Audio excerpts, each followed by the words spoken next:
Kumusta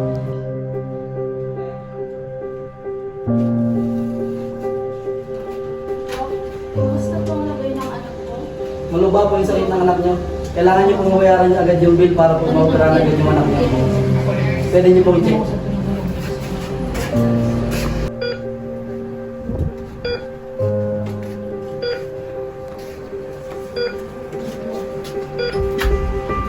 Malaking halaga po ang kinakailangan namin para maopera ng anak niya sa lalong madaling panahon. Mauna na po ako. Sige po, gagawin ko lahat ng mga pagaling ko.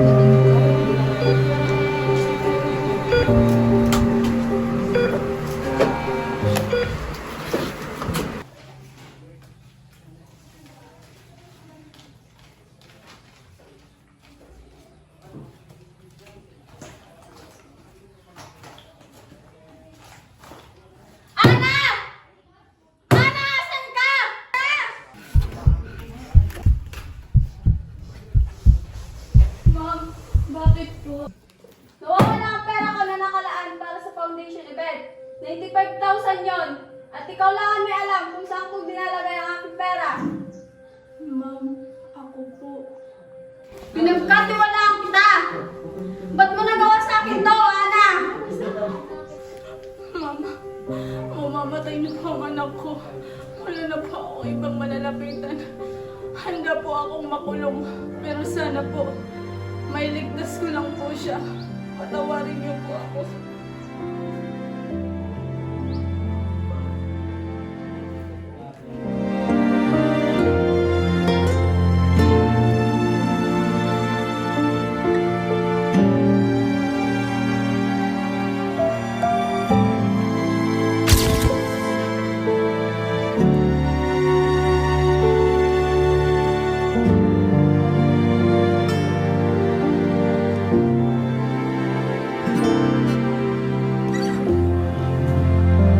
Alam mo ba kung ano pakiramdam na nawalan ng anak?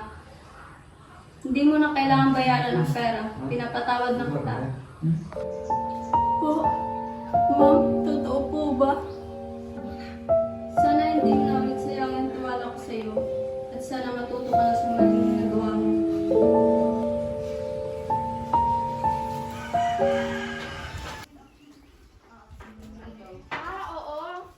Bait-bait talaga ni ma'am. Sana pagpula siya ng Diyos. Ano, sige, punta mo na ako dun sa kwarto ko. Sige. Anak, pasensya ka na. Yung 3,000 na nahiram ko, pwede ba nagsahod ko na bayaran? Luz, pwede ba? 2 buwan na yun at hanggang ngayon hindi mo pa rin ako bayaran. May tuition kasi anak ko. Ay, hindi ko na problema yan. Basta ngayon bayaran mo ako. Kunting awa lang, anak. Ako nga walang inawaan ng mga kailangan ako.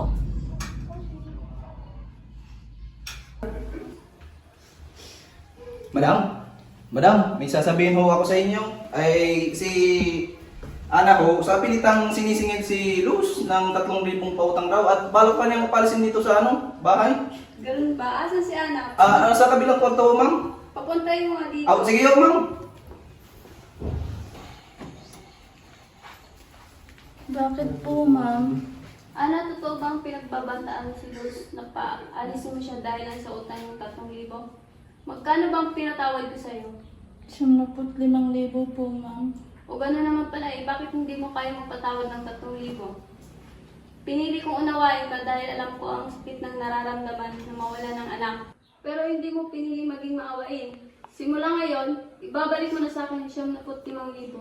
Hindi para parusahan ka, hindi para maintindihan mo kung ano ang halaga ng awa.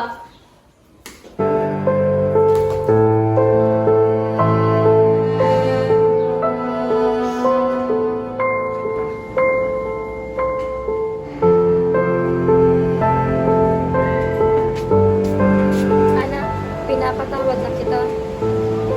Pinatawad ako ng napakalaki, pero di ko kaya magpatawad ng maliit.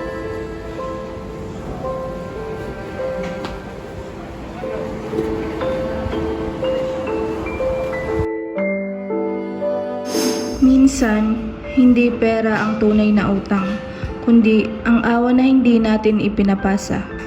Kung paano kayo pinatawad, magpatawad din kayo.